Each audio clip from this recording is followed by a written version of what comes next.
Everyone. तो इस video से हम स्टार्ट करें इंपॉर्टेंट कंपाउंड्स ऑफ सिलिकॉन। इसमें हम चार इंपॉर्टेंट कंपाउंड्स देखेंगे which are silicon dioxide, silicon, silicates and zeolites. तो इस पर्टिकुलर वीडियो में हम सिलिका कवर करेंगे। ठीक है, तो इसकी नेक्स्ट वीडियोस में हम बाकी के तीन कंपाउंड कवर करेंगे। चलो चलो शुरू करते हैं। चार इंपॉर्टेंट कंपाउंड्स देखेंगे जैसा मैंने भी बोला। First one is silica which is silicon dioxide. Another one is silicones. Then we'll see silicates. Silica और सिलिकेट्स अलग होते हैं, याद रखना। And zeolites. पर्टिकुलरली सिलिका शुरू करते हैं। फर्स्ट कंपाउंड इज,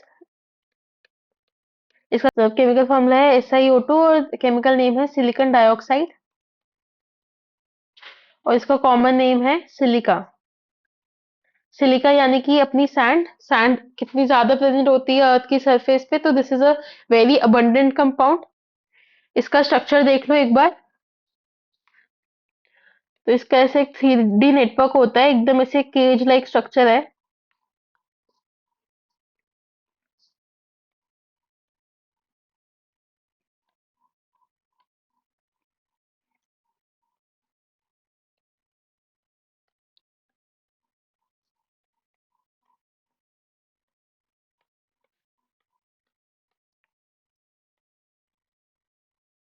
ठीक है, ऐसे पूरा एक एक्सटेंसिव नेटवर्क है।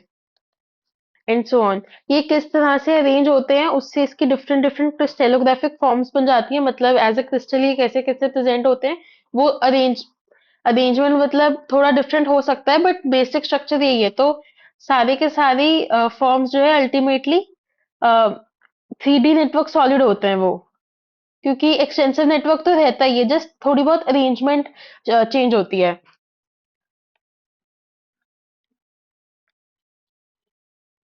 ठीक है, तो सिलिकॉन डाइऑक्साइड में हम ऊपर ऊपर से अगर देख लें तो तीन चीजें कवर करेंगे। स्ट्रक्चर तो देख लिया, उसके बाद हम देखेंगे different crystallographic forms.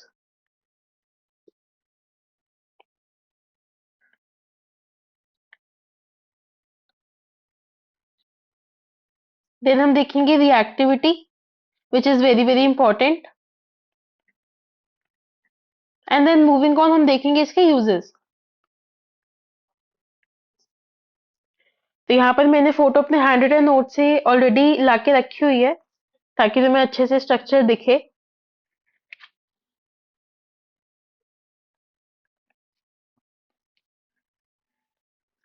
Different crystallographic forms.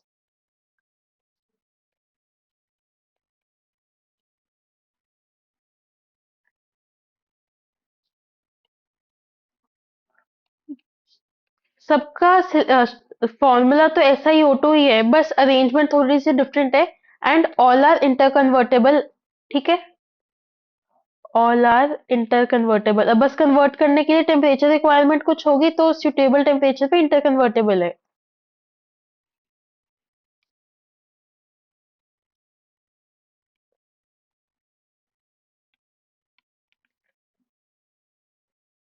तो वैसे तो there are a lot of crystallographic forms but हम तीन ही देख रहे हैं। There are a lot of crystallographic forms,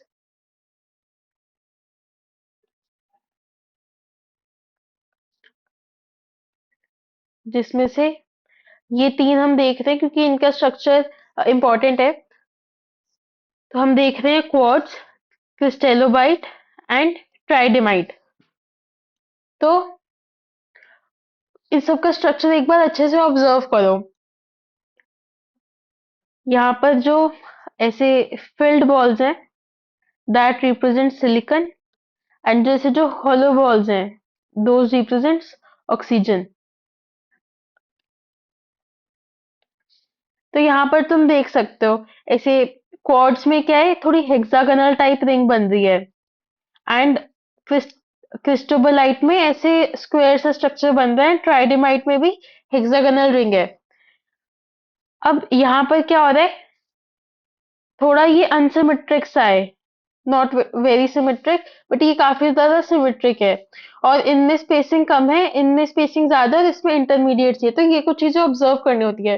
तो इस पे ऐसा हो सकता है कि वो जैसे तीनों की इमेजेस दे दें, एंड उस मतलब उससे तुम्हें पता लगाना हो कि कौन सा है। जैसे इस स्ट्रक्चर तुम्हें पता होना चाहिए क्वार्ट्ज, एंड इससे क्रिस्टेलोबाइट, एंड इससे ट्राइडेमाइट। ठीक है। सो ये स्ट्रक्चर अच्छे से एक बार देख लो। क्रिस्टेलोग्राफिक फॉर्म्स के बारे में इतना ही। अब देखते हैं reactivity, which is very very important.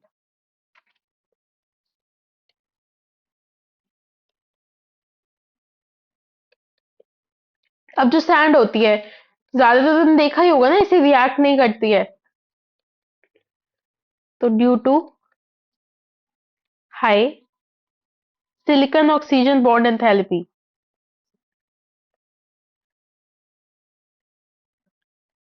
This is almost unreactive.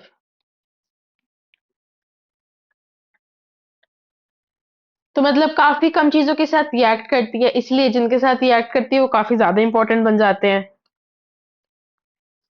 Only attacked by HF and NaOH। Very very important, इसे बहुत अच्छे से याद रखो कि सिलिका जो है इन दोनों के साथ ही सिर्फ रिएक्ट करती है। एंड इनकी रिएक्शंस भी याद रखो। SiO2 प्लस NaOH, इससे क्या मिलता है? Na2SiO3। और वाटर वाटर तो सेकेंडरी प्रोडक्ट है, मेन तो यही याद रखो। एंड HF के साथ क्या रिएक्शन होती है वो तो और ज्यादा सिंपल है। It forms silicon fluoride. Ultimately पानी बाहर निकालना है, तुम ये याद रखना। These are very very important reactions. जितना इंपॉर्टेंट बोलूं कम है। और जिनसे रिएक्ट नहीं करती एक्सप्लिसिटली उन्हें भी देख लो। resist attack by halogens. Halogens को एक्स से रिप्रेजेंट कर रहे हैं। एंड हाइड्रोजन के साथ भी नहीं रिएक्ट करते। मोस्ट एसिड के साथ भी रिएक्ट नहीं करते। जिन एसिड के साथ रिएक्ट करते भी उनका मेंशन नहीं है ज्यादा, तो वो इतने इंपॉर्टेंट नहीं है। एंड मेटल्स के साथ भी रिएक्ट नहीं करते। अब जनरली ऐसा होता है ना कि रूम टेम्परेचर पे रिएक्ट नहीं करते, बट हाई टेम्परेचर पे रिएक्ट करने लगते हैं। तो यहाँ पर ये काफी इंपॉर्टेंट पॉइंट है कि not even at elevated temperature, जितना भी टेम्परेचर बढ़ा दो नहीं रिएक्ट करेगा। Does not react even at elevated temperatures.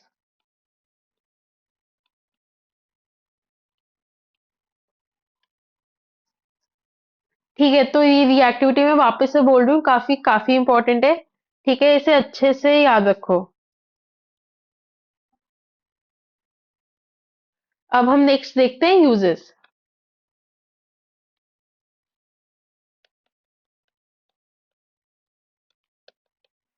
तो यूजेस हम देखेंगे क्वार्ट्ज के, which is a form of silica only, है ना, अभी ऊपर देखा था क्रिस्टेलोग्राफिक फॉर्म है। Silica gel and castle good.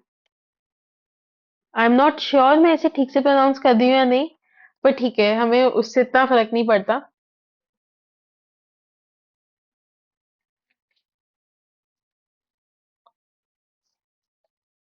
First one is quartz.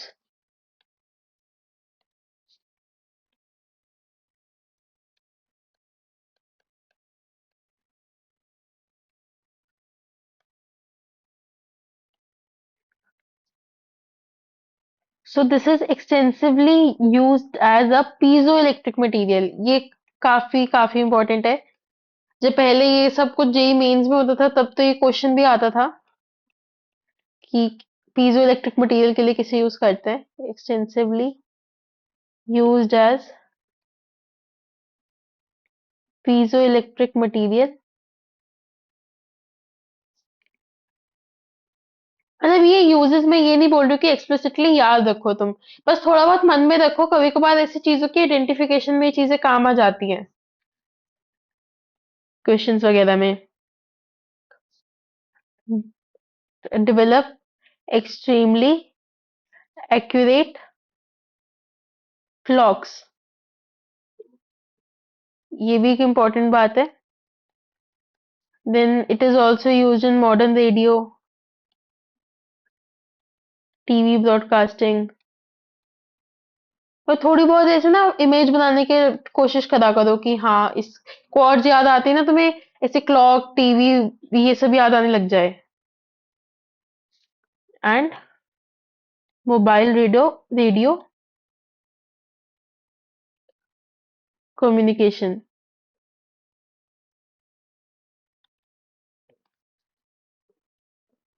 ठीक है, तो ये हो गया अबाउट क्वाड्स। अब हम नेक्स्ट देखते हैं सिलिका जेल। सिलिका जेल तो तुम्हें पता होगा किस लिए यूज करते हैं, बॉटल्स वगैरह में भी होता है पैकेट ऐसे सिलिका जेल का। तो वो किस लिए होता है? ताकि कुछ भी मॉइस्चर उसे अब्सॉर्ब कर ले। So that means this acts as a drying agent.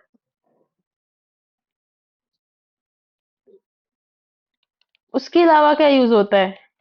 It is also a support for chromatographic materials. Support for chromatographic materials and catalyst की तरह भी काम करता है ये। तो पहला जो यूज था वो तो ऑब्वियस था, नीचे के दो इंटरेस्टिंग है, नए हैं। अब नेक्स्ट हम देखते हैं केसर गुड़।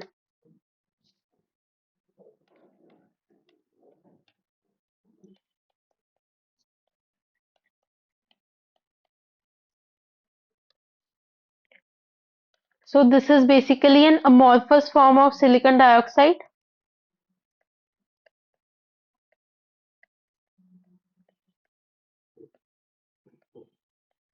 and इसका अभी एक ही यूज देख रहे हैं हम, that is in filtration plants. Filtration plants में काम आता है ये।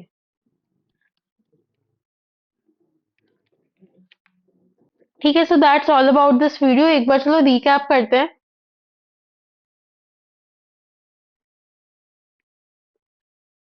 तो हमने स्टार्ट करें इंपॉर्टेंट कंपाउंड्स ऑफ सिलिकॉन, जिसमें पहला इंपॉर्टेंट कंपाउंड है silica, that is silicon dioxide.